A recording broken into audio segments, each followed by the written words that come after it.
ಪರಿಸರ ಸಂಗಮದ ಇಂದಿನ ಗೂಗಲ್ ಸಭೆಗೆ ಎಲ್ಲರಿಗೂ ಸ್ವಾಗತ. ನನ್ನ ಹೆಸರು ಎನ್ ಪ್ರಕಾಶ್ ಅಂತ ಹೇಳಿ. ಕಾರ್ಯನಿರ್ವಹಣೆ ನಾನು ಮಾಡ್ತೇನೆ. ಬದಲಾಗುತ್ತಿರುವ ಪರಿಸರ, ನನ್ನ ಅನುಭವ. ಈ ವೆಬಿನಾರ್ ಸರಣಿ ಕಾರ್ಯಕ್ರಮ ನಮ್ಮದು 13ನೇದು. ಇವತ್ತಿನ ಸಂಪನ್ಮೂಲ ವ್ಯಕ್ತಿಗಳು ಹಸನ್ ಸಾಹಿಬ್ ಪಿಂಜಾರ್ ಅಂತ ಹೇಳಿ, ಇಕೋ ವಿಲೇಜ್ ಸಾಧ್ಯತೆ ಮತ್ತು ಬಾಧ್ಯತೆಗಳು. ಸೊ ಇವತ್ತಿನ ಸಂಪನ್ಮೂಲ ವ್ಯಕ್ತಿಗಳ ಹಸನ್ ಸಾಹಿಬ್ ಪಿಂಜಾರ್ ಅವರು ಇಡಗಳ್ಳಿ ಗ್ರಾಮದವರು, ಬಾಗಲಕೋಟೆ ಜಿಲ್ಲೆಯಲ್ಲಿ ಇದೆ. ಇವರು ಧಾರವಾಡದ ಕೃಷಿ ವಿಶ್ವವಿದ್ಯಾಲಯದಲ್ಲಿ ಸ್ನಾತಕೋತ್ತರ ಪದವೀಧರರು ಮತ್ತು ರಾಜ್ಯದ ಕೃಷಿ ಇಲಾಖೆಯಲ್ಲಿ ಸುಮಾರು 21 ವರ್ಷ ಕಾಲ ಕೃಷಿ ಅಧಿಕಾರಿಯಾಗಿ ಸೇವೆಯನ್ನು ಸಲ್ಲಿಸಿದ್ದಾರೆ. ನಂತರ ಸ್ವಯಂ ನಿವೃತ್ತಿಯನ್ನು ತೆಗೆದುಕೊಂಡರು 2018ರಲ್ಲಿ. ಇವರ ಆಸಕ್ತಿ ಸುಸ್ಥಿರ ಕೃಷಿ ಹಾಗೂ ನೈಸರ್ಗಿಕ ಸಂಪನ್ಮೂಲ ನಿರ್ವಹಣೆ. ಇವರು ಇಕೋ ವಿಲೇಜ್ ಎನ್ನುವ ಪರಿಕಲ್ಪನೆಯನ್ನ ಕಾರ್ಯರೂಪಕ್ಕೆ ಇಡಿಸ್ತಾ ಇದ್ದಾರೆ. ಇವರ ಅನುಭವವನ್ನು ನಾವು ಕೇಳಲಿಕ್ಕೆ ತುಂಬಾ ಕಾತರಾಗಿದ್ದೇವೆ. ಸರ್, ನೀವೀಗ ಮಾತಾಡೋದು, ನಿಮ್ಗೆ ಯಾವ ಪ್ರೆಸೆಂಟೇಷನ್ ಬೇಕು ಅಂತ ಹೇಳಿ ನಾವು ಶುರು ಮಾಡ್ತೀವಿ. ಮಮತಾ ರೈ ಅವರು ಪ್ರೆಸೆಂಟೇಷನ್ ಶುರು ಮಾಡ್ತಾರೆ. ಪ್ರಶ್ನೆಗಳು ಕೇಳುವುದಿದ್ರೆ ಕಡೆಗೆ ಒಂದು 20 ನಿಮಿಷ ಇರುತ್ತೆ, ಆವಾಗ ಕೇಳಿ. ನಿಮ್ಮ ಹೆಸರು ಮತ್ತು ಪ್ರಶ್ನೆಗಳು ನೇರವಾಗಿರಲಿ. ಆಮೇಲೆ ಎಲ್ಲರೂ ಒಂದೊಂದು ಅವಕಾಶ ತಗೋಣ. ಮತ್ತೆ ಪುನಃ ಟೈಮ್ ಉಳಿದ್ರೆ ಮತ್ತೆ ಇನ್ನೊಮ್ಮೆ ನಾವು ಕೇಳಿದವರು ಮತ್ತೆ ಕೇಳಬಹುದು. ಶುರು ಮಾಡಿ ಸರ್.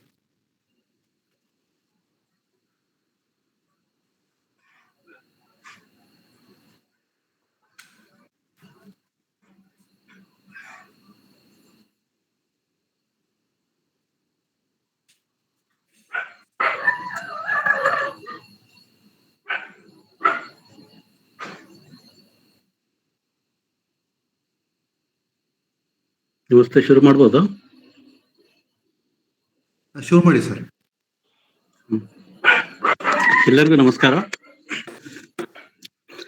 ನಮಗೆ ಎಕೋ ವಿಲೇಜ್ ಅಥವಾ ಪರಿಸರ ಗ್ರಾಮ ಅಂದ ಕೂಡಲೇ ಬಹಳ ಬೇರೆ ಬೇರೆ ಪರಿಕಲ್ಪನೆಗಳು ಮೂಡ್ತವೆ. ಆದ್ರೆ ನಾವಿಲ್ಲಿ ಪರಿಗಣಿಸೋದು ಎಕೋ ವಿಲೇಜ್ ಅಂದ್ರೆ ಹಲವು ಸಮಾನ ಮನಸ್ಕರು ಸೇರಿಕೊಂಡು, ಅವ್ರ ವ್ಯಕ್ತಿಗಳೇ ಆಗಿರ್ಬೋದು ಅಥವಾ ಕುಟುಂಬಗಳೇ ಆಗಿರ್ಬೋದು, ಒಂದಷ್ಟು ಕೃಷಿ ಭೂಮಿಯಲ್ಲಿ ತಮ್ಮ ಸ್ವಂತ ಶ್ರಮದಿಂದ ತಮ್ಮ ಆಹಾರ ತಾವೇ ಬೆಳೆಯುತ್ತಾ ಸರಳ, ಸಂತೃಪ್ತ, ಸುಸ್ಥಿರ, ಆರೋಗ್ಯಯುತ ಶೈಲಿಯ ಪರಿಸರ ಸ್ನೇಹಿ ಸಮುದಾಯ ಜೀವನ ನಡೆಸಲು ಮಾಡಿಕೊಳ್ಳುವ ಒಂದು ವ್ಯವಸ್ಥೆ. ಇದಕ್ಕೆ ಭೂಮಿ ಅಂದ್ರೆ ಕೃಷಿ ಭೂಮಿ ಅಂತ ಹೇಳಿದೆ.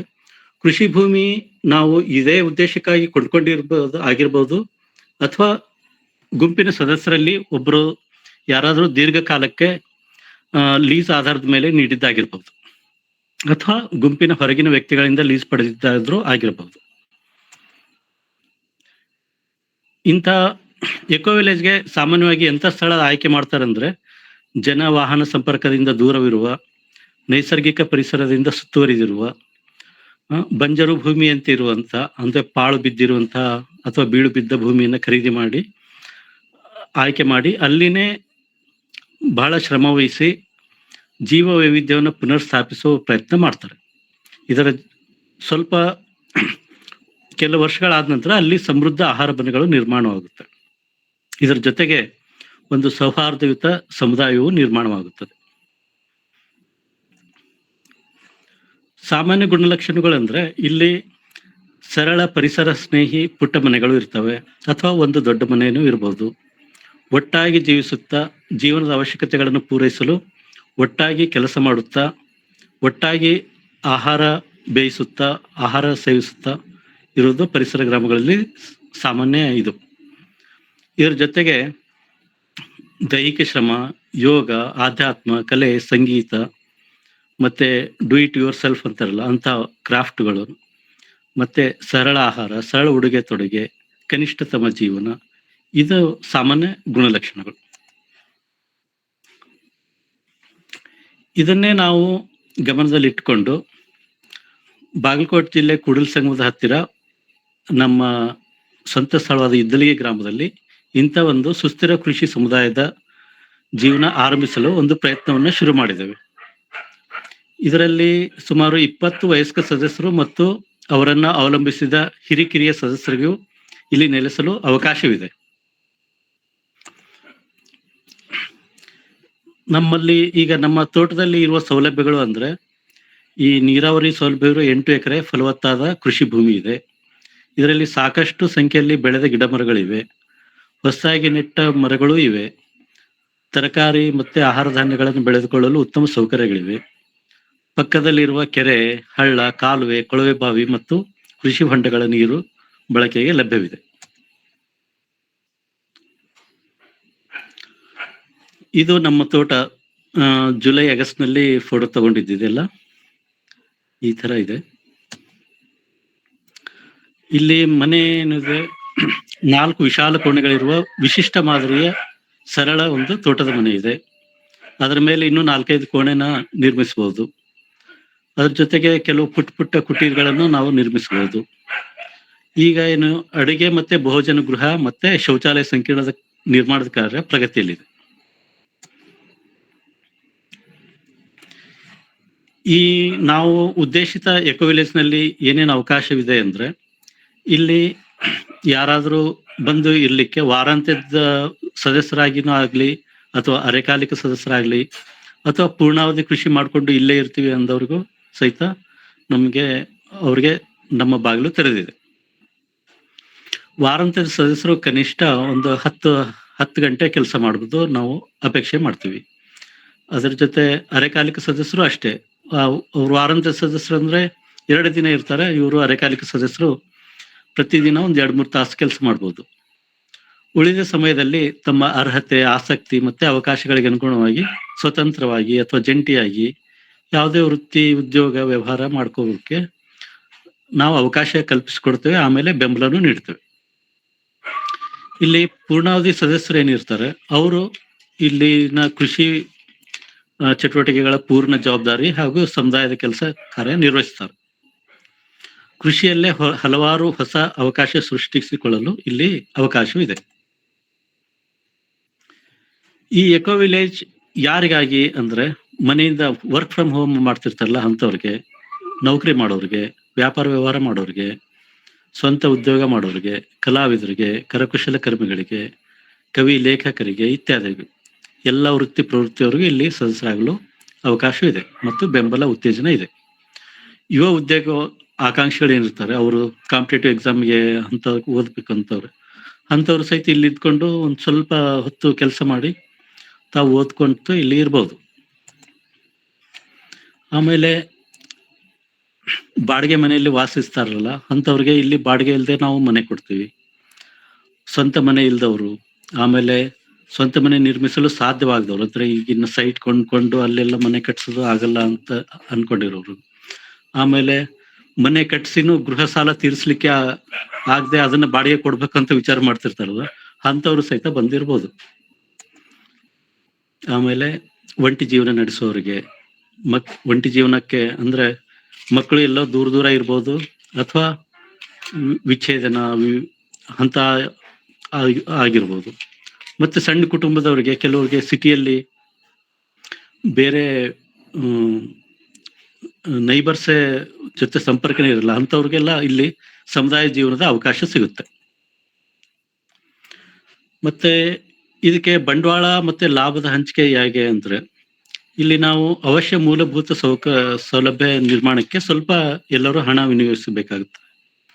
ಆಮೇಲೆ ಇದು ಒಂದು ಸುಸ್ಥಿರತೆ ಮತ್ತು ಸ್ವಾವಲಂಬನೆಗೆ ತಲುಪುವವರೆಗೆ ಏನು ಖರ್ಚು ಬರ್ತವೆ ಅದನ್ನೆಲ್ಲರೂ ನಾವು ಸದಸ್ಯರು ಭರಿಸಬೇಕಾಗುತ್ತೆ. ನಂತರ ಒಂದ್ಸಲ ನಾವು ಸುಸ್ಥಿರತೆ ಶುರು ಆಯ್ತು ಅಂದಾಗ ನಾವು ಎಲ್ಲ ಖರ್ಚು ಕಳೆದು ಉಳಿದ ಲಾಭಾಂಶದಲ್ಲಿ ಎಲ್ಲರಿಗೂ ಸಮಪಾಲು ಸಿಗುತ್ತೆ. ನಾವಿಲ್ಲಿ ಏನೇನು ಉತ್ಪಾದನೆ ಮಾಡ್ಬೋದಂದ್ರೆ, ಆಹಾರ ಧಾನ್ಯಗಳನ್ನ ಮತ್ತೆ ಹಣ್ಣು ತರಕಾರಿಗಳನ್ನ, ಹೈನು, ಜೇನು, ಮೊಟ್ಟೆ, ಮಾಂಸ ಮತ್ತೆ ಮೀನು, ಆಮೇಲೆ ಸ್ವಲ್ಪ ತರಕಾರಿ, ಆಮೇಲೆ ಸ್ವಲ್ಪ ಮಸಾಲೆ ಸಾಮಾನು ಅಂದ್ರೆ ನಮ್ಮಲ್ಲಿ ಡ್ರೈಲ್ಯಾಂಡ್ ಅಲ್ಲಿ ಬೆಳೆಯುವಂಥವು, ಮಶ್ರೂಮ್, ಆಮೇಲೆ ಸಿಲ್ಕ್, ವೂಲ್, ಮೇಣ, ಮುತ್ತು ಕೃಷಿನೂ ಮಾಡ್ಬೋದು, ಬಯೋಗ್ಯಾಸ್, ಮ್ಯಾನ್ಯೂರ್, ಆಮೇಲೆ ಗಂಧದ ಗಿಡ, ಮಹಾಗನಿ ಇಂಥ ಟಿಂಬರ್ಸ್ನು ಬೆಳಿಬೋದು. ದನಗಳಿಗೆ ಮೇವು ಅದನ್ನೆಲ್ಲ ಬೆಳಿಬೋದು. ಸ್ವಲ್ಪ ಹರ್ಬ್ಸ್ ಬೆಳಿಬೋದು. ಮತ್ತೆ ಇದ್ರ ಜೊತೆಗೆ ಆರ್ಟ್ಸ್, ಹ್ಯಾಂಡಿಕ್ರಾಫ್ಟ್ಸ್ ಅಂತವೆಲ್ಲ ಮಾಡ್ಕೋಬಹುದು.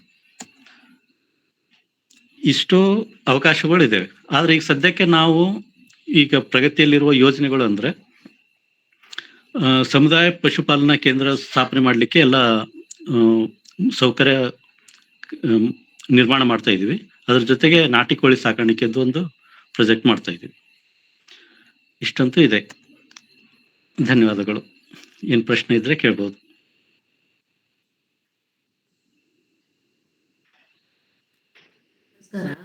ಇಲ್ಲಿ ನಿಮ್ಮಲ್ಲಿ ಯಾರಾದ್ರೂ ಮುಖಂಡ, ಲೀಡರ್ ಅಂತ ಯಾರಾದ್ರೂ ಇರ್ತಾರಾ, ಅಥವಾ ಎಲ್ಲರೂ ಒಟ್ಟಿಗೆ ಕೂತು ಮೀಟಿಂಗ್ ಮಾಡಿ ಹೀಗೆ ಅಂತ? ಹೌದು, ಎಲ್ಲ ಸಮುದಾಯ ಸಹಭಾಗಿತ್ವದಲ್ಲಿ ನಾವು ನಿರ್ಧಾರ ತಗೊಳ್ಳೋದು, ಆ ಥರ ಎಲ್ಲ ಮಾಡೋದು.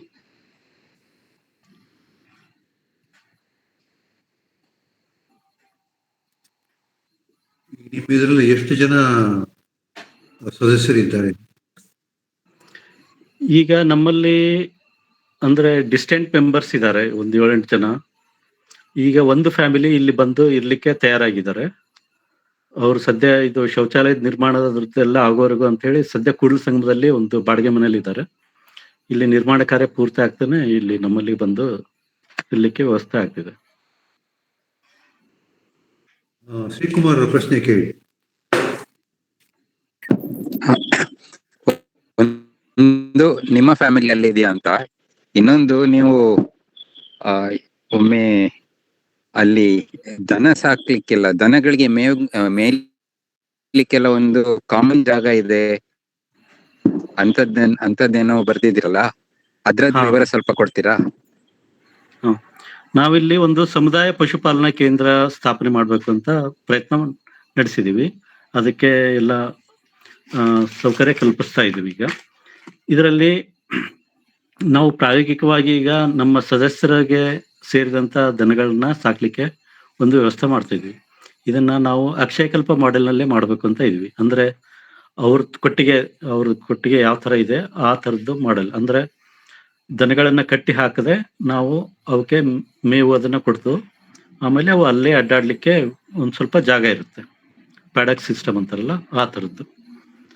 ಆಮೇಲೆ ಅವಕ್ಕೆ ಮೇವನ್ನ ನಾವು ಅವನ್ನ ಮುಕ್ತವಾಗಿ ಮೇಯ್ಲಿಕ್ಕೆ ಬಿಡೋಕ್ಕಾಗಲ್ಲ, ಯಾಕಂದ್ರೆ ಅವು ನಮ್ಮ ಬೆಳೆಗಳಿಗೆ ಅದೆಲ್ಲ ಏನು ಉಳಿಯಲ್ಲ ದನಗಳನ್ನ ಮುಕ್ತವಾಗಿ ಮೇಯ್ಲಿಕ್ಕೆ ಬಿಟ್ರೆ. ಬಟ್ ಅವನ್ನ ಕಟ್ಟಿ ಹಾಕದೇನೆ ಒಂದು ಕಂಪೌಂಡ್ ಒಳಗೇನೆ ಮೇಯ್ಲಿಕ್ಕೆ ಒಂದು ವ್ಯವಸ್ಥೆ ಮಾಡ್ತಾ ಇದೀವಿ. ಅದಕ್ಕೆ ನಾವು ರೈತರಲ್ಲಿ ಮೆಕ್ಕೆಜೋಳ ಏನ್ ಬೆಳೆದಿರ್ತಾರೆ ಅದನ್ನ 75 ದಿನದ ಕ್ರಾಪ್ಸ್ನ ನಾವು ಕೊಂಡ್ಕೊಂಡು ಅದನ್ನ ಸೈಲೇಜ್ ಮಾಡಿ ಇಟ್ಕೋಬೇಕು ಅಂತ ಎಲ್ಲ ತಯಾರಿ ಮಾಡ್ಕೋತಿದೀವಿ. ಆಮೇಲೆ ಈ ದನಗಳ ಸಾಕಾಣಿಕೆಗೆ ಏನು ಖರ್ಚು ಬರುತ್ತೆ ಅದನ್ನ ನಾವು ಅರ್ಧ ಮ್ಯಾನ್ಯೂರ್ನ ನಾವು ಇಟ್ಕೊಂಡು ಅರ್ಧ ಮ್ಯಾನ್ಯೂರ್ನ ರೈತರಿಗೆ ವಾಪಸ್ ಕೊಟ್ಟು ಆ ಅರ್ಧ ಮ್ಯಾನ್ಯೂರ್ ಮಾರಾಟ ಮಾಡಿ ನಾವು ಅದರಿಂದನೇ ಇವಕ್ಕೆಲ್ಲ ವ್ಯವಸ್ಥೆ ಮಾಡ್ಬೇಕು ಅಂತ ಲೆಕ್ಕಾಚಾರ ಮಾಡ್ತಾ ಇದೀವಿ. ಇದನ್ನ ಮಾಡಿದ ನಂತರನೇ ಆಕ್ಚುಲಿ ಖರ್ಚು ವೆಚ್ಚದ್ದು ಇದು ಗೊತ್ತಾಗುತ್ತೆ.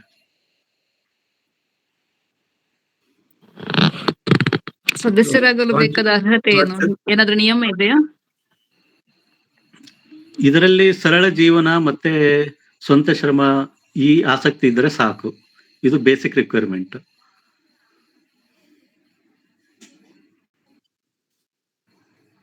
ಕಾಂಚನ ಅವರು, ಕಾಂಚನ ನಂತರ ಪ್ರದೀಪ್.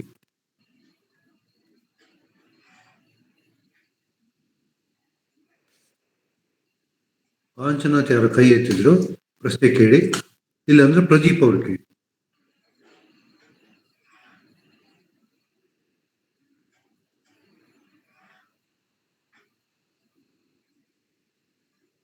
ಪ್ರದೀಪ್ ಅವರು ಕೇಳಿ, ಇಲ್ಲಾಂದ್ರೆ ವಿಶಾಲಾಕ್ಷಿ ಅವರು ಕೇಳಿ.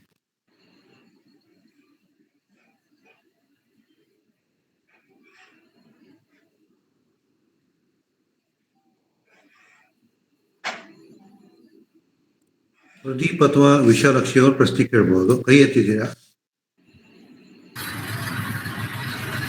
ಹಲೋ ಸರ್, ಕೇಳಿಸ್ತಿದ್ಯಾ? ಕೇಳಿಸ್ತೀವಿ.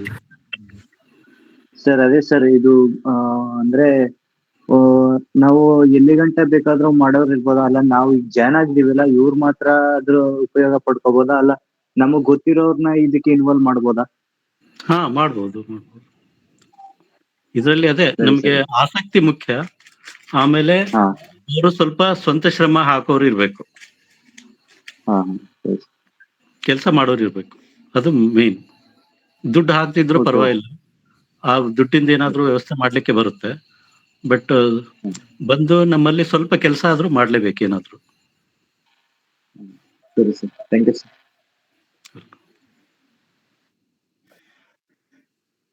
ವಿಶಾಲಾಕ್ಷಿ ಅವರು ಪ್ರಶ್ನೆ ಕೇಳ್ಬೋದು.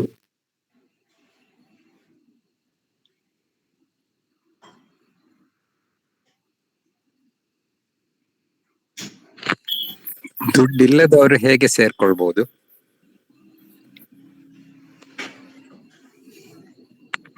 ಅದಕ್ಕೆ ನಾವು ಇನ್ನೂ ಸ್ವಲ್ಪ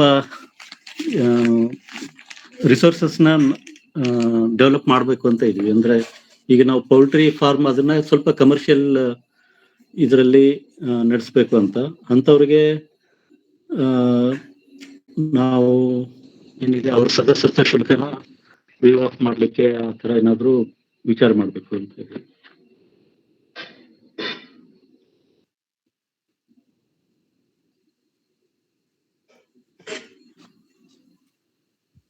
ವಿಶಾಲಾಕ್ಷಿ ಅವರು ಪ್ರಶ್ನೆ ಕೇಳ್ತೀರಾ?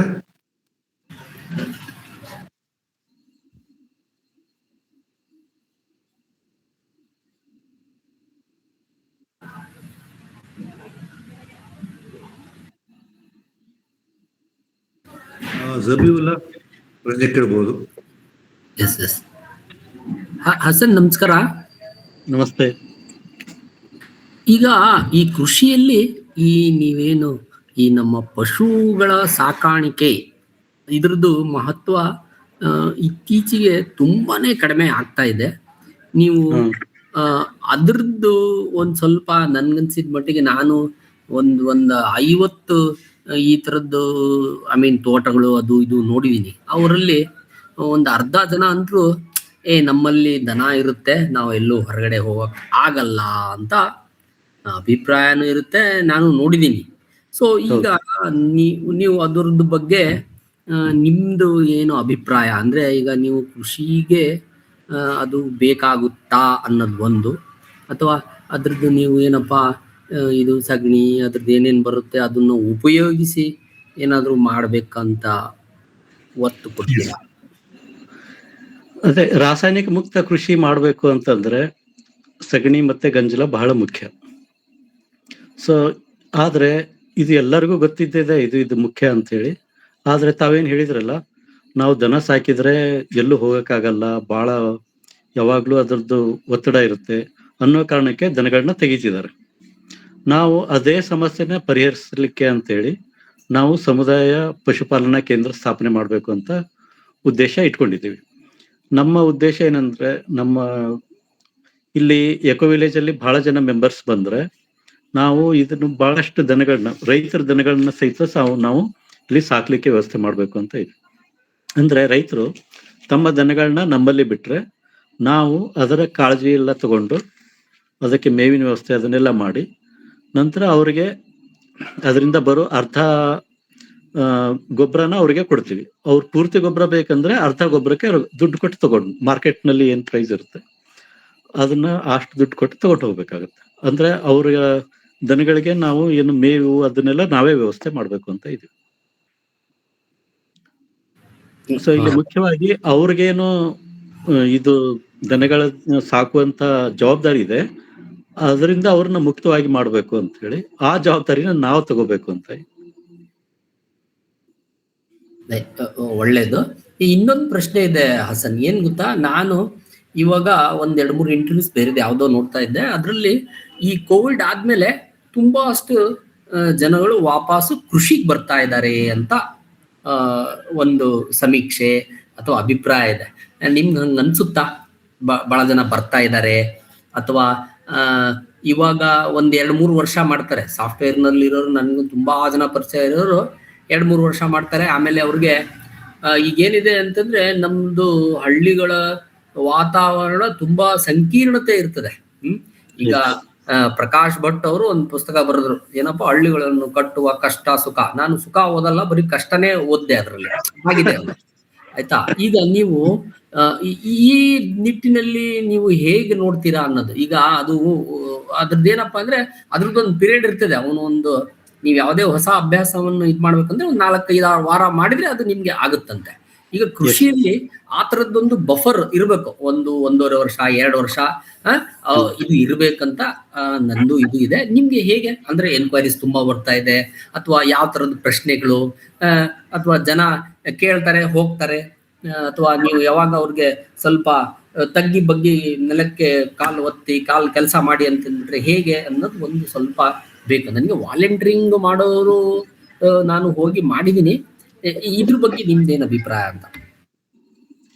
ಅದೇ, ಈಗ ಬಹಳಷ್ಟು ನಗರದಲ್ಲಿ ಏನು ಹಳ್ಳಿ ಬಿಟ್ಟು ನಗರಕ್ಕೆ ಹೋಗಿದ್ದಾರೆ ಅವರು, ಮತ್ತೆ ಸ್ವಲ್ಪ ಇನ್ಕ್ಲಿನೇಷನ್ ಇದೆ ಹಳ್ಳಿಗಳಿಗೆ ವಾಪಸ್ ಬರಬೇಕು ಅಂತ. ಆದ್ರೆ ಅವರು ಸ್ವಲ್ಪ ಏನು ತಮ್ಮ ಮನೋದ್ವಂದ್ವದಲ್ಲಿ ಇದ್ದಾರೆ, ಬರ್ಬೇಕು ಬೇಡವೋ ಅಂತ ಹೇಳಿ. ಸೊ ಅಂತವ್ರು ನಮ್ಮನ್ನ, ನಾನೀಗ 2-3 ವರ್ಷದಿಂದ ಇದ್ರ ಬಗ್ಗೆ ಸೋಷಿಯಲ್ ಮೀಡಿಯಾದಲ್ಲಿ ಅದು ಹಾಕ್ತಾ ಇದ್ದೀನಿ. ಬಹಳಷ್ಟು ಜನ ಕೇಳ್ತಾರೆ, ಸುಮ್ನಾಗ್ತಾರೆ, ಕೇಳ್ತಾರೆ, ಸುಮ್ನಾಗ್ತಾರೆ. ಯಾಕೆ ಅಂದ್ರೆ ಅವ್ರಿಗೆ ಮೊದ್ಲೇ ಇಲ್ಲಿ ರೆಡಿಮೇಡ್ ಇದು ಸಿಗ್ಬೇಕು ಅನ್ನೋದೊಂದು ಅನ್ಸುತ್ತೆ ನನಗೆ. ಆಮೇಲೆ ಹಳ್ಳಿಯಲ್ಲಿ ಜೀವನ ಹೆಂಗೋ ಏನೋ ಅಂತ. ನಾವು ಇದನ್ನ ಹಳ್ಳಿಯಲ್ಲೇ ಇರಲಿಲ್ಲ, ಇದು ನಮ್ಮ ತೋಟದಲ್ಲೇ ಇರುತ್ತೆ.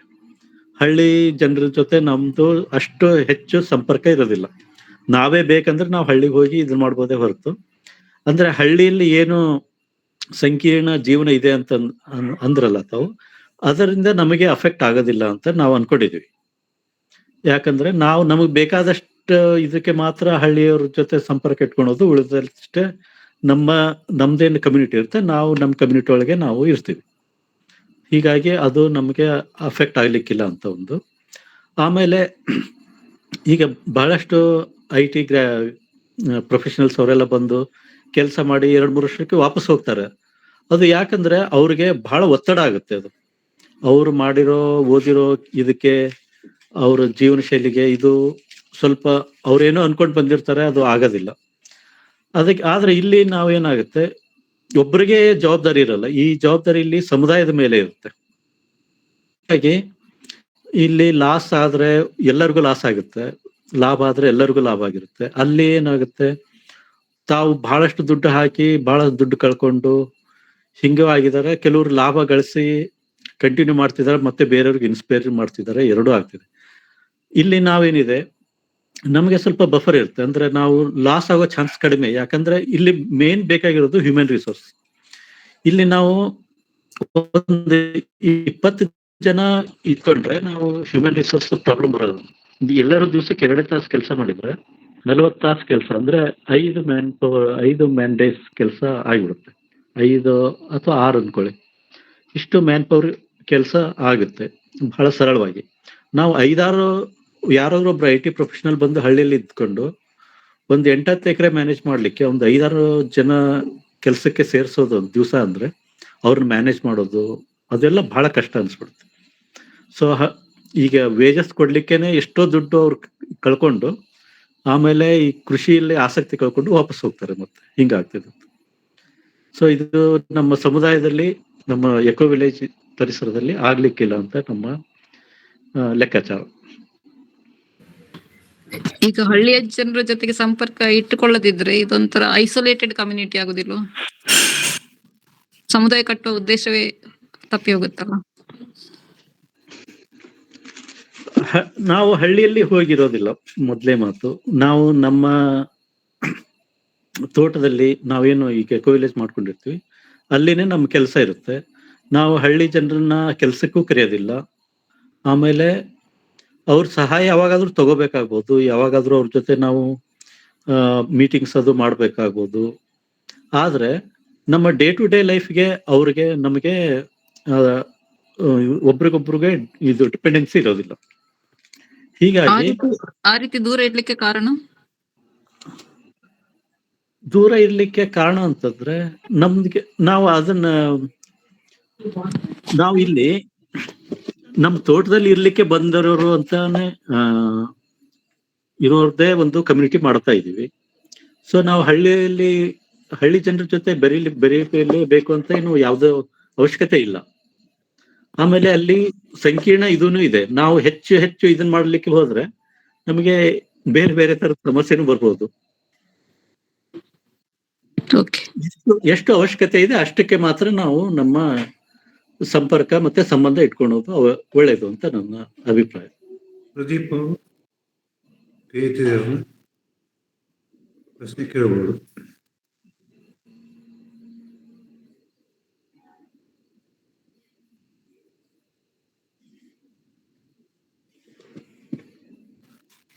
ನನ್ನೊಂದು ಪ್ರಶ್ನೆ ಇದೆ. ಕ್ರಾಪ್ ಬೆಳಿಬೇಕಾದ್ರೆ ಸರ್ ನಮ್ಮ ಪ್ರಶ್ನೆ ಇದೆ ಏನಂದ್ರೆ, ಇಲ್ಲಿ ಕ್ರಾಪ್ ಬೆಳೆಯುವುದು ಯಾವುದನ್ನ ನಾವು ಮಾಡಬೇಕು ಅದನ್ನ ನಿರ್ವಹಣೆ ಅಂತ ಹೇಳ್ತೀವಲ್ಲ, ಮ್ಯಾನೇಜಿಂಗ್, ಅದನ್ನೆಲ್ಲ ಯಾರು ಮಾಡ್ತಾರೆ?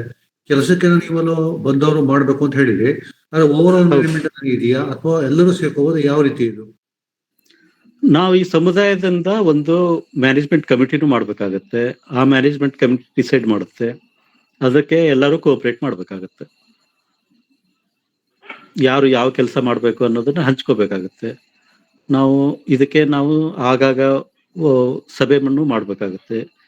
ಕೆಲಸ ಹಂಚಿಕೆ ಮಾಡಿದ ನಂತರ ಅವರು ಯಾರಿಗೆ ಯಾವ ಕೆಲಸ ಹಂಚಿಕೆ ಆಗಿರುತ್ತೆ ಅದಕ್ಕೆಲ್ಲ ಸಹಮತದ ಮೇಲೆ, ಅಂದ್ರೆ ಕೆಲವರಿಗೆ ಇಂಥ ಕೆಲಸ ಆಗೋದಿಲ್ಲ ಅಂತ ಇರುತ್ತೆ, ಅಂಥವ್ರಿಗೆ ಆ ಕೆಲಸ ನಾವು ಒತ್ತಾಯ ಮಾಡಬಾರ್ದು. ಯಾವ ಕೆಲಸ ಯಾರಿಗೆ ಇಂಟ್ರೆಸ್ಟ್ ಇರುತ್ತೆ ಅದನ್ನೆಲ್ಲ ನಾವು ಸಭೆಯಲ್ಲಿ ತಿಳ್ಕೊಂಡು ಅವ್ರವ್ರಿಗೆ ಆ ಕೆಲಸ ಹಂಚಿಕೆ ಮಾಡಿದ್ರೆ ಸರಳ ಆಗುತ್ತೆ, ಎಲ್ಲರೂ ಖುಷಿಯಾಗಿರ್ತಾರೆ ಅಂತ ಅಭಿಪ್ರಾಯ.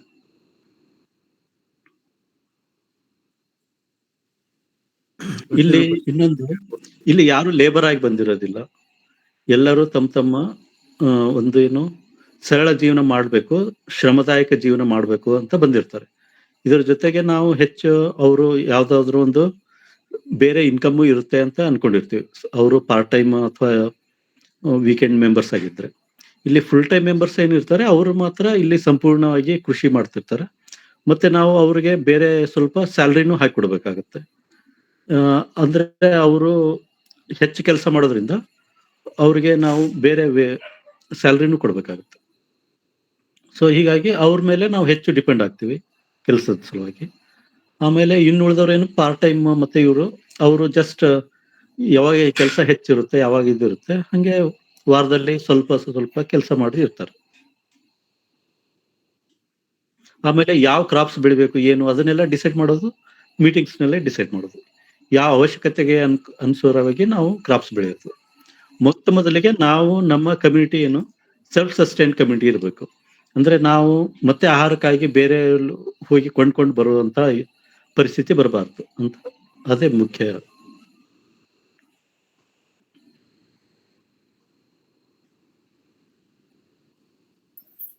ಮತ್ತೆ ಏನಾದ್ರು ಪ್ರಶ್ನೆ ಕೇಳೋದ್ರೆ ಕೇಳಬಹುದು, ಸಾಕಷ್ಟು ಟೈಮ್ ಇದೆ. ಅಲ್ಲ, ಫುಲ್ ಟೈಮ್ ಇರುವವರಿಗೆ ಸಂಬಳ ಕೊಡ್ಬೇಕಾದ್ರೆ ನಿಮ್ಮಲ್ಲಿ ಅಷ್ಟು ಇನ್ಕಮ್ ಸಹ ಇರ್ಬೇಕಾಗತ್ತಲ್ಲ? ಹೌದು, ಅದಕ್ಕೆ ನಾವು ಸ್ವಲ್ಪ ಇನ್ಕಮ್ ಜನರೇಟಿಂಗ್ ಆಕ್ಟಿವಿಟೀಸ್ ಮಾಡ್ಬೇಕಾಗುತ್ತೆ. ಉದಾಹರಣೆಗೆ ಈಗ ಹೌದು, ನಾವು ನಾಟಿ ಕೋಳಿ ಸಾಕಾಣಿಕೆದ್ದು ಸ್ವಲ್ಪ ದೊಡ್ಡ ಪ್ರಮಾಣದಲ್ಲಿ ಅದನ್ನ ಪ್ರೊಜೆಕ್ಟ್ ಮಾಡ್ಬೇಕು ಅಂತ ಇದೀವಿ. ಈಗ ನಾವು 10 ಗುಂಟೆಯಲ್ಲಿ ಒಂದು 500 ಕೋಳಿಯಿಂದ ಶುರು ಮಾಡ್ಬೇಕು ಅಂತ ಇದೀವಿ.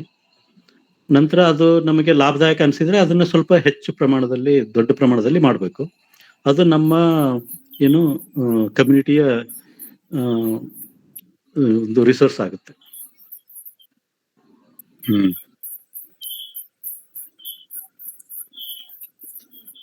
ಇದರಲ್ಲಿ ಆರಂಭದಲ್ಲಿ ಸಾಕಷ್ಟು ಜನ ಸೇರೋದೇ ದೊಡ್ಡ ಕಷ್ಟ.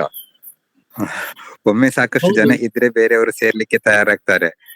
ಈಗ ಎಲ್ರಿಗೂ ಒಂದ್ ರಿಸ್ಕಿ ಅಂತ ಅನಿಸ್ತದೆ. ಎಸ್, ಅದಕ್ಕೆ ನಾವು ಲಾಭದಾಯಕವಾಗಿ ಮಾಡ್ಲಿಕ್ಕೆ ಇಷ್ಟು ದಿನ ಅದೇ ವಿಚಾರ ಮಾಡಿ ಕೊನೆಗೆ ನಾವು ಈ ಪೌಲ್ಟ್ರಿಯಿಂದ ನಾವು ಲಾಭ ಗಳಿಸಬಹುದು ಅಂತ ನಾವು ಒಂದು ನಿರ್ಧಾರಕ್ಕೆ ಬಂದು ಈಗ ಇದಕ್ಕೆ ಹೆಚ್ಚು ಒತ್ತು ಕೊಡ್ತಾ ಇದ್ದೀವಿ. ಒಂದ್ಸಲ ನಾವು ಲಾಭನೂ ಆಯ್ತು, ಆಮೇಲೆ ಫೆಸಿಲಿಟೀಸ್ನು ನೋಡ್ತಾರೆ ಜನ ಬಂದವರು. ಫೆಸಿಲಿಟಿ ಇದೆ ಅಂದ್ರೆ ಬರ್ತಾರೆ. ಈಗ ಮೊದಲು ನಾವೇನು ಐಡಿಯಲ್ ಎಕೋ ವಿಲೇಜಸ್ ಏನಿದಾವೆ ಅಂತಲ್ಲಿ ಏನು ಇಲ್ಲದೆ ಸ್ಕ್ರಾಚ್ ನಿಂದ ಶುರು ಮಾಡ್ತಾರೆ. ಆದ್ರೆ ನಮ್ಮಲ್ಲಿ ಆ ಪರಿಸ್ಥಿತಿ ಇಲ್ಲ ಅನ್ಸುತ್ತೆ. ಸೊ ಜನ ಈಗಾಗ್ಲೇ ಮನೆ ಇದೆಯಾ, ಮನೆ ಇದ್ರೆ ಹೇಗಿದೆ, ಅಲ್ಲೆಲ್ಲ ಟಾಯ್ಲೆಟ್ ಇದೆಯಾ, ಕರೆಂಟ್ ಇದೆಯಾ, ನೀರಿದೆಯಾ, ಅದೆಲ್ಲ ಕೇಳ್ತಾರೆ ಈಗ. ಅದೆಲ್ಲ ಇದ್ರೆ ಮಾತ್ರ ಬರೋರು. ಸೊ ಅದಕ್ಕೆ ನಾವೀಗ ಸ್ವಲ್ಪ ನಮ್ದೇ ದುಡ್ಡು ಹಾಕಿ ಎಲ್ಲ ಅದು ವ್ಯವಸ್ಥೆ ಮಾಡ್ತಾ ಇದ್ದೀವಿ.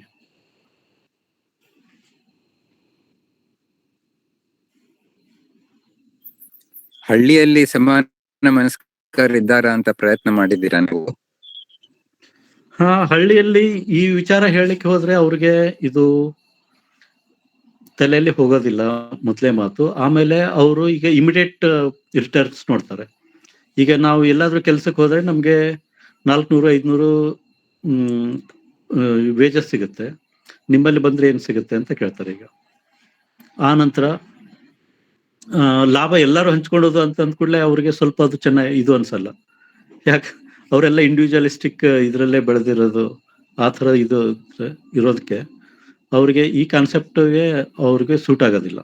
ಅದಕ್ಕೆ ನಾವು ಇದನ್ನೇನಿದ್ರು ಯಾರೀಗ ಹಳ್ಳಿ ಬಿಟ್ಟು ನಗರಕ್ಕೆ ಹೋಗಿದ್ದಾರೆ, ನಗರದಿಂದ ಹಳ್ಳಿಗೆ ವಾಪಸ್ ಬರ್ಬೇಕಂತಿದ್ದಾರೆ, ಅಂಥವ್ರಿಗೆ ಒಂದು ಒಳ್ಳೆ ಎನ್ವಿರಾನ್ಮೆಂಟ್ ಬೇಕು ಅಂತಿದ್ದಾರೆ, ಅಂಥವ್ರಿಗೆ ಮಾತ್ರ ಇದು ಸೂಟೇಬಲ್ ಆಗ್ಬೋದು ಅಂತ. ಹಳ್ಳಿ ಜನರಿಗೆ ಇದು ಅಂತ ಅಟ್ರಾಕ್ಟಿವ್ ಇದು ಅಲ್ಲ. ಇಲ್ಲಿ ವಿಶ್ವಲಕ್ಷಿ ಅವರ ನೆಟ್ವರ್ಕ್ ಸ್ವಲ್ಪ ತೊಂದರೆ ಇದೆ. ಅವ್ರದ್ದು ಒಂದು ಪ್ರಶ್ನೆ ಇದೆ, ಇಲ್ಲಿ ಕಳಿಸಿದ್ದಾರೆ. ಹಾಗೆ ಅವರಿನ ಪ್ರಶ್ನೆ ಒಂದೇ ಅಡಿಗೆ ಮನೆ ಇರುತ್ತಾ, ಕಾಮನ್ ಒಂದು ಕಿಚನ್? ಆಮೇಲೆ ಸಸ್ಯಾಹಾರ ಮಾಂಸಾಹಾರದವರಿಗೆ ಅವರವ್ರ ಅಭ್ಯಾಸ ಬೇರೆ ಇರುತ್ತಲ್ಲ, ಅಂಥವ್ರಿಗೆ ಬೇರೆ ಅಡಿಗೆ ವ್ಯವಸ್ಥೆ ಇರುತ್ತಾ ಬಂದು ಉಳಿದ್ರೆ? ಹಾ, ಅದೊಂದು ಸಮಸ್ಯೆ ಆಗುತ್ತೆ. ಅದಕ್ಕೆ ಏನಾದ್ರೂ ನಾವು ಪರಿಹಾರ ಕಂಡ್ಕೋಬೇಕು.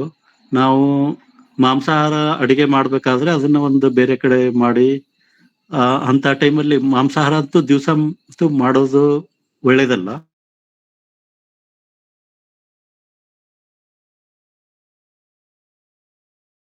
ಬೇರೆ ವ್ಯವಸ್ಥೆ ಇದೆ ಅಂತ ಹೇಳ್ಬೋದಾ ಸರ್? ಕೇಳ್ತಾ ಇದೆಯಾ? ಬೇರೆ ವ್ಯವಸ್ಥೆ ಇದೆಯಾ?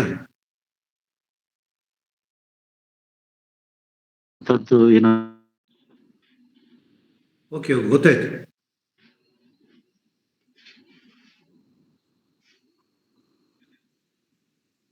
ಮತ್ತೆ ಬೇರೆ ಏನಾದ್ರು ಪ್ರಶ್ನೆಗಳಿದೆಯಾ?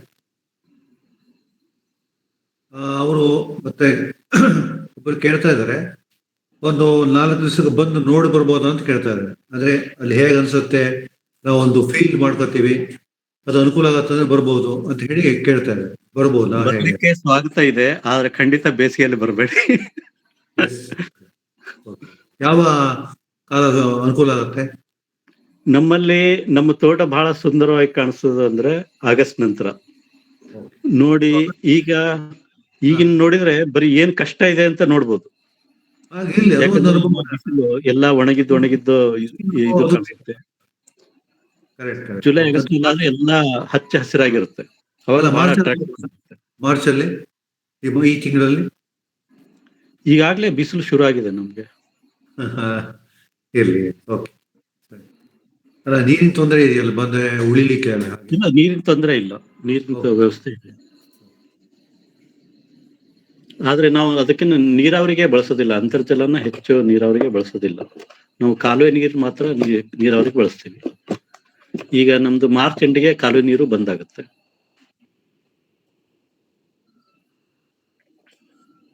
ನಾವು ಏನಿದ್ರು ನಂತರದಲ್ಲಿ ಕೃಷಿ ಹೊಂಡ ಮತ್ತೆ ಬೋರ್ವೆಲ್ ನಿಂದ ನೀರು ಉಪಯೋಗ ಮಾಡ್ತೀವಿ.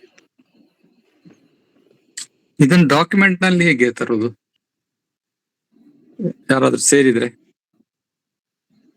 ಯಾರಾದ್ರೂ ಸೇರಿದ್ರೆ ನಾವು ಸದ್ಯಕ್ಕೆ ಒಂದು LLP ಅಂತ ರಿಜಿಸ್ಟ್ರೇಷನ್ ಮಾಡಿದ್ದೀವಿ.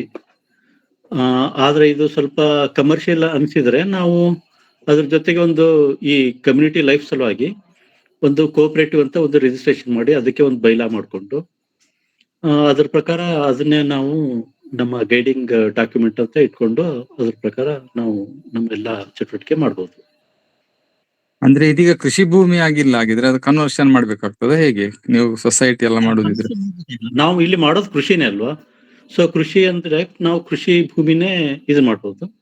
ಇದನ್ನೇನು ಒಂದು ಲೀಸ್ ಅಗ್ರಿಮೆಂಟ್ ಮಾಡ್ಬೇಕಾಗತ್ತೆ. ಸೊಸೈಟಿಗೆ ಅವಕಾಶ ಇದೆಯಾ ಕೃಷಿ ಭೂಮಿ ಹೊಂದಲಿಕ್ಕೆ ನಮ್ಮ ಕಾನೂನಿನಲ್ಲಿ? ಗೊತ್ತಿಲ್ಲ ನನಗೆ. ಕೋಆಪರೇಟಿವ್ ಸೊಸೈಟಿ ಮಾಡಿಕೊಂಡು ಕೋಆಪರೇಟಿವ್ ಸೊಸೈಟಿ ಇದನ್ನ ಲೀಸ್ ಮೇಲೆ ತಗೋಬಹುದು. ಆ ತರ ಮಾಡ್ತೀರಲ್ಲ.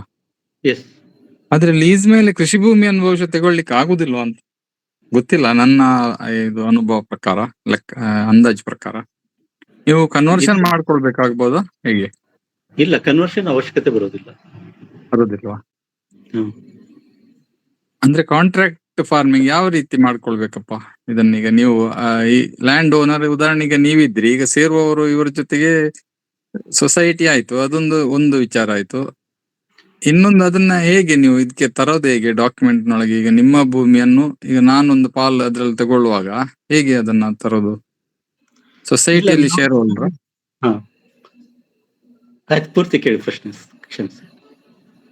ಅಲ್ಲ, ಸೊಸೈಟಿಯಲ್ಲಿ ಶೇರ್ ಹೋಲ್ಡರ್ ಆಗಿ ನಾನು ಬರೋದಾ ಅಥವಾ ಕೃಷಿ ಭೂಮಿಯಲ್ಲಿ ನೀವು ಒಂದು ಪಾಲ್ ಕೊಡೋದಾ, ಯಾವ ರೀತಿ ಅಂತ ಗೊತ್ತಾಗ್ತಾ ಇಲ್ಲ. ಈಗ ನಾವು ಸದಸ್ಯರಾದ್ಮೇಲೆ ನಾವು ಇದೆಲ್ಲ ಒಂದೇ ಜಾಯಿಂಟ್ ಫ್ಯಾಮಿಲಿ ತರ ನಾವು ಟ್ರೀಟ್ ಮಾಡ್ಬೇಕಾಗುತ್ತೆ.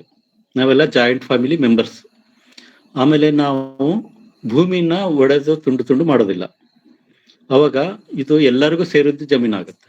ಆದ್ರೇನು ಓನರ್ಶಿಪ್ ನಂದೇ ಇರುತ್ತೆ, ಬಟ್ ನಾನು ಬಾಡಿಗೆ ಕೊಟ್ಟಿರ್ತೀನಿ. ನನಗೆ ಆಮೇಲೆ ಎಲ್ಲ ಸೇರಿ ನಮ್ಮ ಜಮೀನಿಗೆ ಎಷ್ಟು ಬಾಡಿಗೆ ನಿರ್ಧಾರ ಮಾಡ್ತಾರೆ ಸಭೆಯಲ್ಲಿ, ಅಷ್ಟನ್ನ ಬಾಡಿಗೆ ನಾನು ತಗೊಳ್ಳಿಕ್ಕೆ ಸಿದ್ಧ ಇದ್ದೀನಿ. ಅದು ಹೆಚ್ಚು ಆಗ್ಬೋದು, ಕಡಿಮೆನೂ ಆಗ್ಬೋದು, ಎಲ್ಲರೂ ಸೇರಿ. ಅಥವಾ ಮೊದಲ ಕೆಲವು ವರ್ಷ ಅದನ್ನ ಫ್ರೀ ಆಗಿ ಇಟ್ಟರು ಪರವಾಗಿಲ್ಲ, ಅಥವಾ ನಂತರನು ಫ್ರೀ ಆಗಿಟ್ರು ಪರವಾಗಿಲ್ಲ. ಬಾಡಿಗೆ ವಿಚಾರ ಅಷ್ಟು ಮುಖ್ಯ ಅಲ್ಲ ಇಲ್ಲಿ. ಆದ್ರೇನು ಇದು ಒನ್ಸ್ ನಾನು ಲೀಸ್ ಬರೆದು ಕೊಟ್ರೆ ಅಂದ್ರೆ ಅದರದ್ದು ಹಕ್ಕು ಎಲ್ಲರಿಗೂ ಇರುತ್ತೆ. ಯಾವಾಗ, ಎಲ್ಲಿವರೆಗೂ ಅಂದ್ರೆ ಈ ಸೊಸೈಟಿ ಏನು ಒಂದು ಇಂಟ್ಯಾಕ್ಟ್ ಇರೋವರೆಗೂ. ಹೀಗಾಗಿ ಇಲ್ಲಿ ಕಾಮನ್ ಆಗಿ ನಾವು ಫಾರ್ಮಿಂಗ್ ಮಾಡ್ಬೇಕಾಗುತ್ತೆ. ನಮ್ಮ ಒಂದು ಪೀಸ್ ಆಫ್ ಲ್ಯಾಂಡ್ ಇನ್ನೊಂದು ಪೀಸ್ ಆಫ್ ಲ್ಯಾಂಡ್ ಆ ತರ ಏನೂ ಇರೋದಿಲ್ಲ. ಸೊ ಈಗ ನಾವು ತರಕಾರಿ ಹಾಕಿದ್ವಿ ಅಂತಂದ್ರೆ ತರಕಾರಿ ಅಲ್ಲಿ ಕೆಲಸ ಇರೋದು, ಇವತ್ತು ನಾನ್ ಮಾಡ್ಬೋದು, ನಾಳೆ ನೀವು ಮಾಡ್ಬೋದು, ನಾಡಿದ್ದು ಇನ್ನೊಬ್ರು ಕೆಲಸ ಮಾಡ್ಬೇಕಾಗ್ಬೋದು. ಅಲ್ಲಿಂದ ಹಾರ್ವೆಸ್ಟ್ ಮಾಡ್ಕೊಂಡು ತರಕಾರಿನ ಎಲ್ಲರೂ ಕಾಮನ್ ಆಗಿ ಅಡಿಗೆ ಮಾಡ್ಲಿಕ್ಕೆ ಉಪಯೋಗ ಮಾಡೋದು. ಈ ತರದ್ದು ವ್ಯವಸ್ಥೆ. ಅದು ಸರಿ, ನೀವು ಹೇಳಿದ್ದೀಗ ನನ್ಗೆ ಅದಂದಾಜಾಯ್ತು. ನಿಮ್ಮ ಆಶಯ ಆ ತರ. ಆದ್ರೆ ಕಾನೂನಲ್ಲಿ ಅವಕಾಶ ಇದೆಯಾ ಈ ತರ ನಾವು ಮಾಡ್ಕೊಳ್ತೇವೆ, ನೀವು ಲೀಸ್ ಕೊಡ್ತೀರಿ, ಬಾಕಿ ಸೊಸೈಟಿ ಮೆಂಬರ್ಸ್ ಅದನ್ನ ತಗೊಳ್ತಾರೆ ಅಂತ ಲ್ಯಾಂಡ್ ರಿಫಾರ್ಮ್ಸ್ ಆಕ್ಟ್ ಅಲ್ಲಿ ಇದೆಯಾ? ನನ್ಗೆ ಗೊತ್ತಿಲ್ಲ, ಅದಕ್ಕೆ ಕೇಳಿದ್ ನಾವು ಒಂದು ಕೋಆಪರೇಟಿವ್ ಸೊಸೈಟಿ ಅಂತ ರಿಜಿಸ್ಟ್ರೇಷನ್ ಮಾಡ್ಬೋದು. ಕೋಆಪರೇಟಿವ್ ಸೊಸೈಟಿ ಅವರು, ಕೋಆಪರೇಟಿವ್ ಸೊಸೈಟಿ ಅಂದ್ರೂ ಒಂದು ಇಂಡಿವಿಜುವಲ್ ಅಂತಾನೆ ಲೆಕ್ಕ, ಹೌದಾ? ಕೋಆಪರೇಟಿವ್ ಸೊಸೈಟಿ ಕಂಪನಿ ಅದು ಒಂದು ಇಂಡಿವಿಜುವಲ್ ಅಂತ. ಈಗ ನಾನು ನಿಮ್ಮ ಜಮೀನನ್ನ ಒಂದು 10 ವರ್ಷಕ್ಕೆ ಲೀಸ್ ಮೇಲೆ ತಗೊಳ್ಳಿಕ್ಕೆ ಸಾಧ್ಯ ಇದೆಯೋ ಇಲ್ವೋ? ಈಗ ಲೀಸ್ ಮೇಲೆ ಕೃಷಿಗೆ ತಗೊಳ್ಳಿಕ್ಕೆ ಆಗ್ತದ ಅಂತ ನನ್ಗೆ ಅಷ್ಟು ಕ್ಲಿಯರ್ ಆಗಿ ಗೊತ್ತಿಲ್ಲ. ಒಂದು ಕರಾರು ಪತ್ರ ಮಾಡಿ ಇಟ್ಕೋಬಹುದು. ಅದನ್ನ ರಿಜಿಸ್ಟರ್ ಮಾಡ್ಬೋದು, ಆ ಕರಾರು ಪತ್ರ ಅವಶ್ಯಕತೆ ಬಂತು ಅಂದ್ರೆ. ಬಟ್ ಬಹಳ ಜನ ಇಂಥ ಎಕೋ ವಿಲೇಜ್ ಅಲ್ಲಿ ಇಲ್ಲಿ ಏನಿದೆ, ಇಲ್ಲಿ ಮ್ಯೂಚುವಲ್ ಟ್ರಸ್ಟ್ ಅಂತಾರೆ. Mutual trust. ಸರಿ ಸರಿ, ಹೌದು.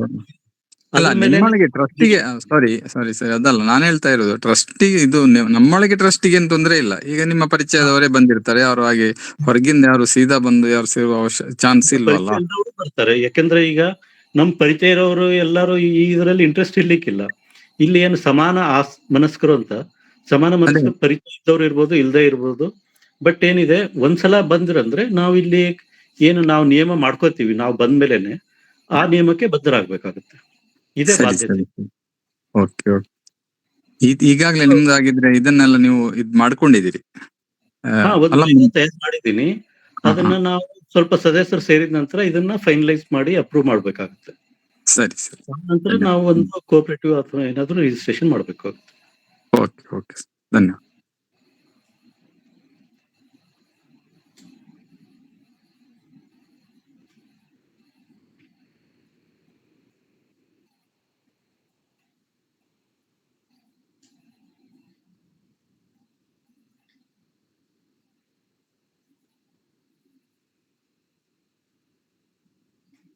ಮತ್ತೆ ಬೇರೆ ಏನಾದ್ರು ಪ್ರಶ್ನೆ ಇದೆಯಾ ಯಾರ್ದಾದ್ರು?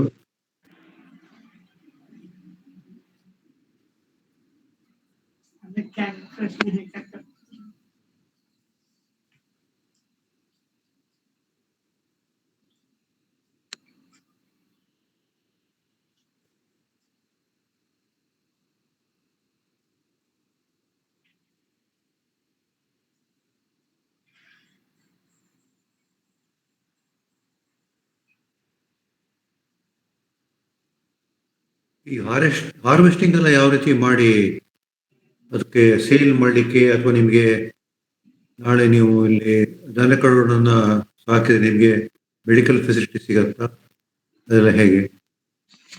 ಹಾರ್ವೆಸ್ಟಿಂಗ್ ಅಂದ್ರ ಹಾರ್ವೆಸ್ಟಿಂಗ್ ಅದೇನು ಮಾಡ್ತೀರಾ? ಮತ್ತೆ ಅಕಸ್ಮಾತ್ವಾಗಿ ನೀವು ಜಾನುವಾರುಗಳನ್ನು ಸಾಕಿದ್ರೆ ಅವುಗಳಿಗೆ ಬೇಕಾಗುವ ಮೆಡಿಕಲ್ ಫೆಸಿಲಿಟೀಸ್ ಬೇಕಾಗತ್ತಲ್ಲ, ಅದಕ್ಕೆ ಏನ್ ಮಾಡ್ತೀರಾ?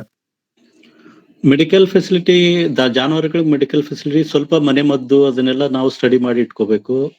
ಆನಂತರ ಅದ್ರ ಪ್ರಕಾರ ಮಾಡಬೇಕು. ಅದಕ್ಕೆ ಸಾಧ್ಯ ಆಗದನ್ನ ನಾವು ಸಮೀಪದ ಪಶುವೈದ್ಯರಿಗೆ ತೋರಿಸಿ ಅದಕ್ಕೆ ಚಿಕಿತ್ಸೆ ಕೊಡಿಸ್ಬೇಕಾಗತ್ತೆ. ಅದು ನಾವು ಮುಂಜಾಗ್ರತೆ ಕ್ರಮನೇ ಬಹಳ ಮುಖ್ಯ ಇಲ್ಲಿ. ಆಮೇಲೆ ನಾವು ಹಾರ್ವೆಸ್ಟಿಂಗ್ ಅದು ಮಾಡ್ಬೇಕಾದಾಗ ಎಲ್ಲರೂ ಕೂಡಿ ಕೆಲಸ ಮಾಡ್ಬೇಕಾಗತ್ತೆ ಅಂತ ಟೈಮಲ್ಲಿ, ಜೋಳ ಅಂತದ್ದೆಲ್ಲ. ಮತ್ತೆ ಸ್ವಲ್ಪ ಈಗಂತೂ ಮಷಿನ್ಸು ಬಂದಿದ್ದಾವೆ, ಮಷಿನ್ ಬಳಕೆ ಮಾಡ್ಕೋಬಹುದು. ನಾವು ಮ್ಯಾನ್ ಪವರ್ ಜಾಸ್ತಿ ಇತ್ತು ಅಂತಂದಾಗ ನಾವು ಅದನ್ನ ಹಳೆ ಟ್ರೆಡಿಷನಲ್ ಮೆಥಡ್ ಅಲ್ಲಿ ನಾವು ಕಾಳು ಮಾಡಿಕೊಂಡು ಎಲ್ಲ ಒಣಗಿಸಿ ಸರಿಯಾಗಿ ಒಣಗಿಸಿ ಇಟ್ಕೊಂಡ್ರೆ ನಾವು ಬಹಳ ದಿವಸ ಇಟ್ಕೋಬಹುದು. ಅದು ಮುಖ್ಯ ಇದೆ.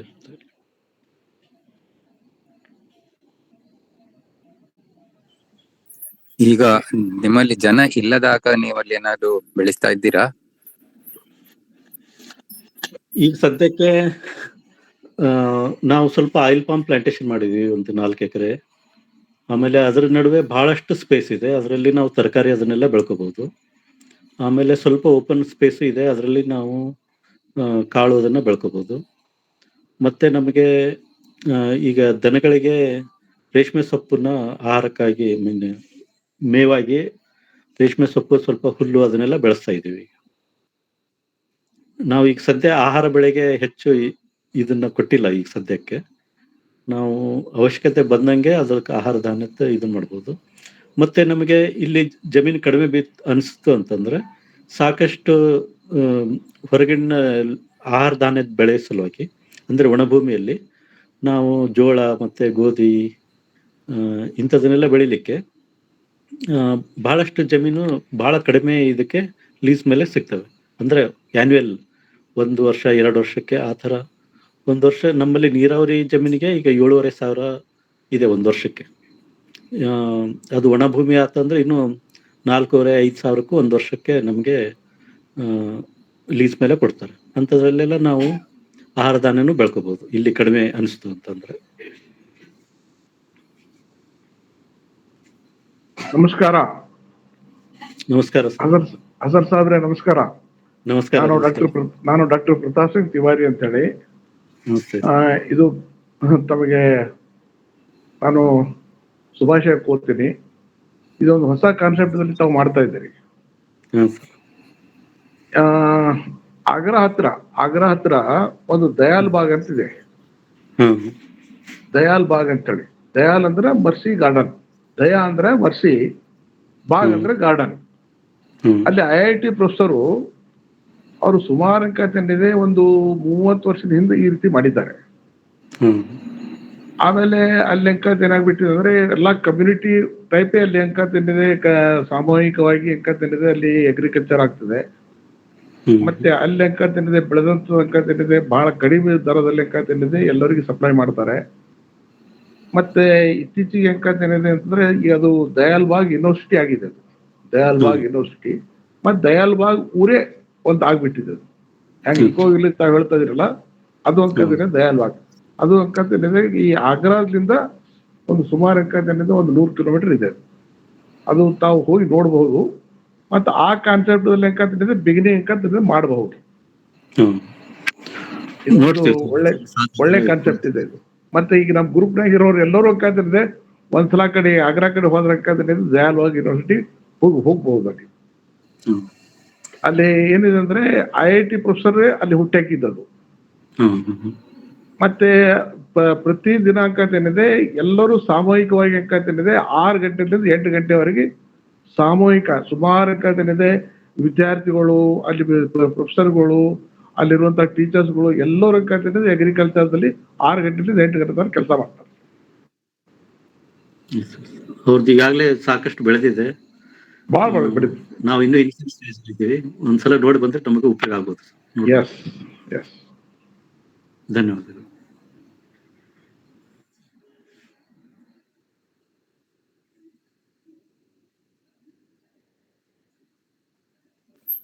ಇದು ಎಷ್ಟು ವರ್ಷದಿಂದ ನಡೀತಾ ಇದೆ ದಯಾಳ್ ಬಾಗ್ ಗೊತ್ತಿದೆಯಾ ಪ್ರೊಫೆಸರ್? 30 ಇಯರ್ಸ್ ಇರ್ಬೋದು ನೋಡ್ರಿ. ಓಕೆ, 30 ಇಯರ್ಸ್ ಇರ್ಬೋದು. ಮತ್ತೆ ಈಗ ಅವರು ಒಳ್ಳೆ ಅದು ದಯಾಲ್ಬಾಗ್ ಯೂನಿವರ್ಸಿಟಿನೂ ಮಾಡಿಬಿಟ್ಟಿದ್ದಾರೆ. ಮತ್ತೆ ಅಲ್ಲಿ ಕಮ್ಯುನಿಟಿ ಬೇಸ್ ಅಂತ ಅಗ್ರಿಕಲ್ಚರ್ ಮಾಡ್ತಾರೆ. ಮತ್ತೆ ಯಾವ್ದು ಡೈರಿ ಫಾರ್ಮ್ ಇದೆ, ಹೆಂಗೆ ಈಗ ಅವರು ಹಸನ್ ಸಾಹೇಬ್ರು ಹೇಳಿದ್ರು, ಈ ಡೈರಿ ಇದೆ, ಆಮೇಲೆ ಕೋಳಿ ಫಾರ್ಮಿಂಗ್ ಇದೆ, ಎಲ್ಲಾನು ಇದೆ ಅಲ್ಲಿ. ಮತ್ತೆ ಅಲ್ಲಿ ಏನಿದೆ ಅಂದ್ರೆ ಹಾಲು ಅಂತ 10 ರೂಪಾಯಿ ಲೀಟರ್ ಹಾಲಿದೆ ಅಲ್ಲಿ.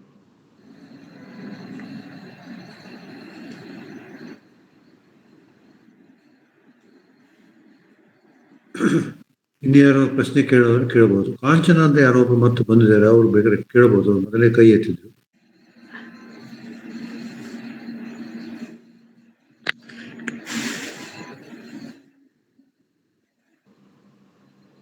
ಆ ದಯಾಲ್ಬಾಗ್ ಅಂತ ಏನಿದೆ, ನೀವು ಗೂಗಲ್ದಾಗ ಹೊಡೆದ್ರು ದಯಾಲ್ಬಾಗ್ ಸಿಗ್ತದೆ, ನೋಡ್ಬೋದು. Okay, okay.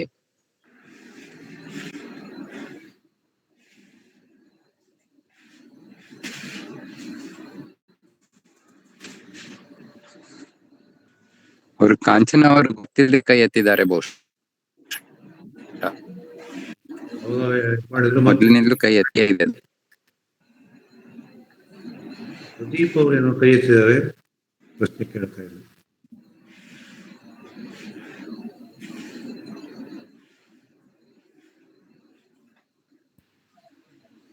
Sir sorry, technical issue sir.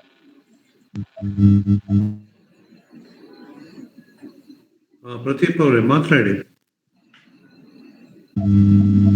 Sir sorry, technical issue sir, miss ಆಯ್ತು.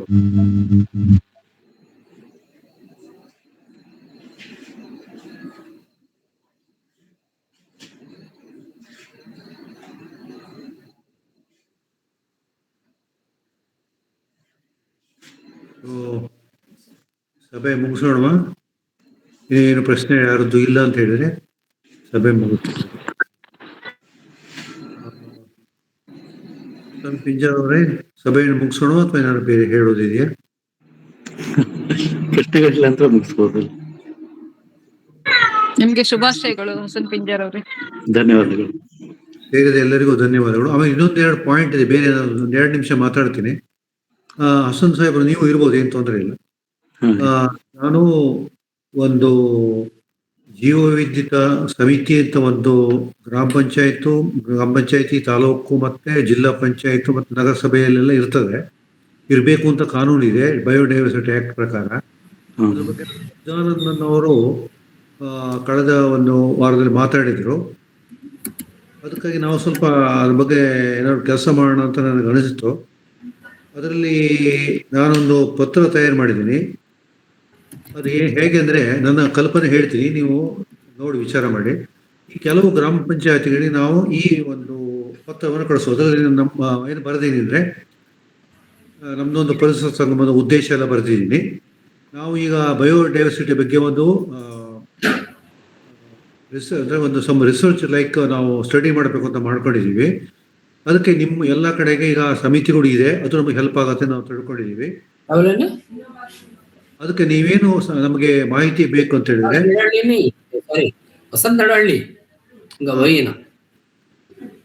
Hello, okay. ಆಮೇಲೆ ಸಮಸ್ಯೆ ನಮಗೆ ಬೇಕಾದ ಮಾಹಿತಿ ನಾವೇನು ಕೇಳ್ತೀವಿ ಅಂದ್ರೆ, ಸಮಿತಿಯ ಸದಸ್ಯರು ಯಾರ್ಯಾರು ಅಂತ. ಯಾಕಂದ್ರೆ ಆ ಸಮಿತಿಯಲ್ಲಿ ಒಂದು